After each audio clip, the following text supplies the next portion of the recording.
Welcome to another episode of Stezworld. I'm your host Steven, and on today's episode we're actually going to travel on United Airlines Boeing 787-10 from LAX to Newark International Airport. And for me this is very interesting because this is my first time ever trying out United Airlines mainline fleet, and it's something I'm looking forward to it because I never flew on United. So let's see how it is compared with the other major airlines here in the United States.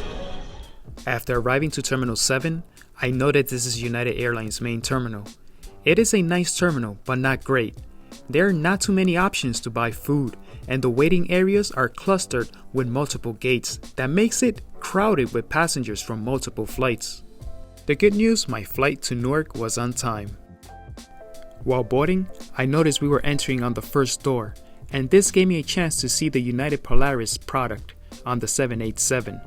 It looks promising, and I would like to try this on a long-haul international flight. I think I would choose seat 11A or L because it seems to provide the best privacy. United's Premium Plus looks good as well. As I arrived to my seat at 51 Alpha, I was impressed at the design of this economy seat, and yes, they were very comfortable.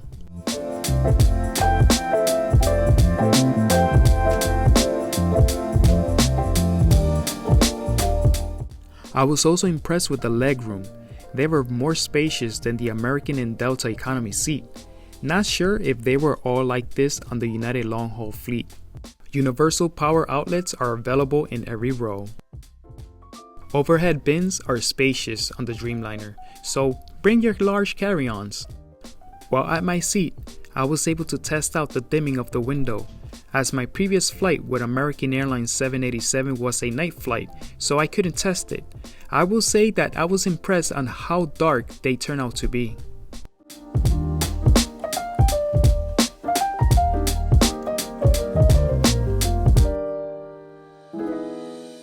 I was surprised on United still had Inflight magazine on each seat. This is something that has been taken away during the pandemic on every airline I have flown in the United States. Some things I always like to turn is to see the route map and partner airlines that is on the Star Alliance. We left the gate about 5 minutes early as the flight was about 70% full.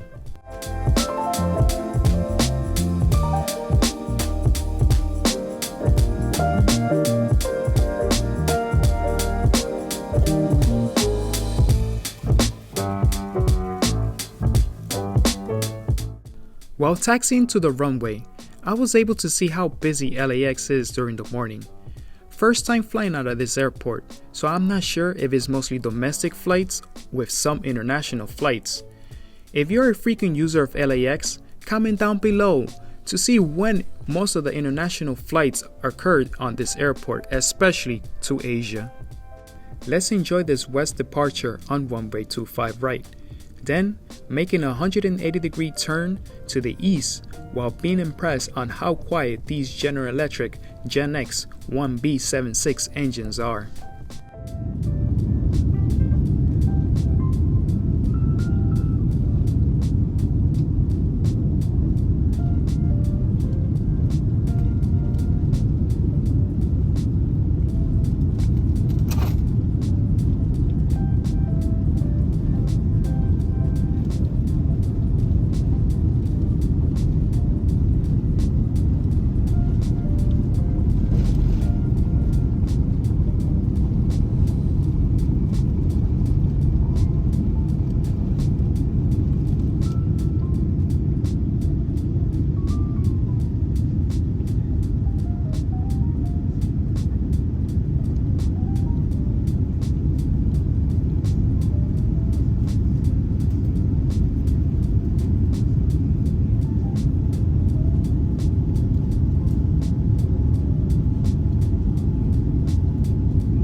As we say goodbye to Los Angeles, let's check out the in-flight entertainment.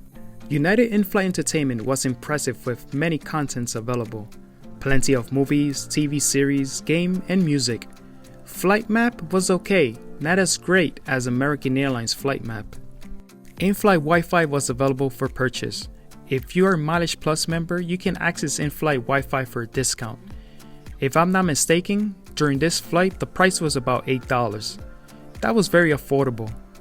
Also, you have the option to stream movies and series on your personal device using the United Airlines app. Also, free messaging service was available on your personal device that is on par with Delta. Great to send messages to friends. In-flight snack was good. Got a full can of juice and 2 snacks. The lavatory was decent side. The only problem, the sink was out of service.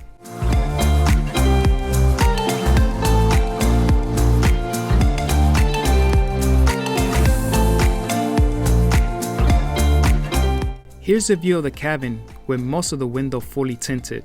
Felt like it was nighttime.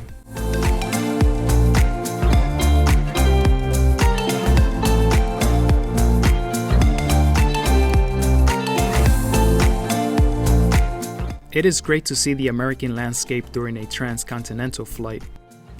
While descending into Newark International Airport, here are my insight on this flight. Boarding was quick as this was a light flight. In-flight crew were attentive throughout the entire flight. In-flight snack was good for economy.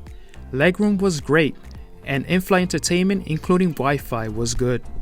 Let's enjoy this landing while we have a clear view of New York City. Overall, I was more than impressed by United domestic product. Can't say every domestic flight United offers is like this. I will have to try out on a shorter domestic flight to see if it's the same as a transcontinental service. Of course, I have to try an international long-haul flight on United to see the difference in service.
Want to say thank you for watching this video.